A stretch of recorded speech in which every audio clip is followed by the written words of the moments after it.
എന്നാള് ഞാനൊരു 4 കോഴിയെ 2 ആടിനെ വാങ്ങിക്കാന്ന് പറഞ്ഞപ്പോ അപ്പൊ കേട്ടില്ലല്ലോ, അപ്പൊ എതിർത്തു.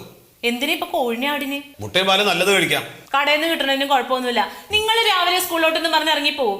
ഈ കോഴിത്തീട്ട് ആട്ടുംകാട്ടൊക്കെ ആര് കോരും? ഞാൻ കോരുവോ? കോഴിയൊക്കെ തൂറില്ലേ? വേഗം പോയി റെഡിയാവും. ഇപ്പൊ പോയാൽ 9 മണിയുടെ ബസ് കിട്ടും. നിന്നെ അവിടെ ആശുപത്രിയിൽ ഇറക്കിയിട്ട് വേണം എനിക്ക് സ്കൂളിൽ പോവാം. ഞാൻ സ്കൂളിൽ വിട്ട് വരുമ്പോ അവിടെ നിന്ന് വിളിച്ചിട്ട് വരും ചെയ്യാം കേട്ടോ. അപ്പൊ ഞാൻ ഇന്ന് വന്നോ ഇങ്ങോട്ട്? പിന്നെ വരണ്ടേ?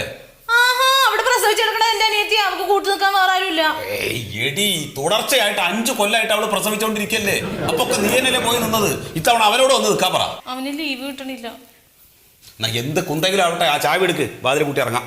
എത്ര ആളോ ഞാൻ പറഞ്ഞൊരു ബൈക്ക് മേടിക്കാന്ന്. ബൈക്കിൽ എണ്ണ അടിക്കാൻ പൈസ പിന്നെ എന്റെ അച്ഛൻ തരുമോ? രാവിലെ തന്നെ എന്റെ അച്ഛനെ പറയരുത്. അച്ഛൻ തന്ന സാധനങ്ങളേ ഉള്ളൂ ഇവിടെ. ഓ, എന്താ നിന്റെ അച്ഛൻ തന്നത്? ഒരു പട്ടിക്കൂടെ ഒരു പട്ടി ഇതല്ലേ? അതെന്താ വെറുതെ കിട്ടിയ പട്ടിയാണോ? 14,000 വിലയുണ്ടാ പട്ടിക്ക്. അതവിടെ കിടന്ന് കുരക്കണെങ്കിലും ഉണ്ടല്ലോ. നീ ആദ്യം നിന്റെ കുര നിർത്തും.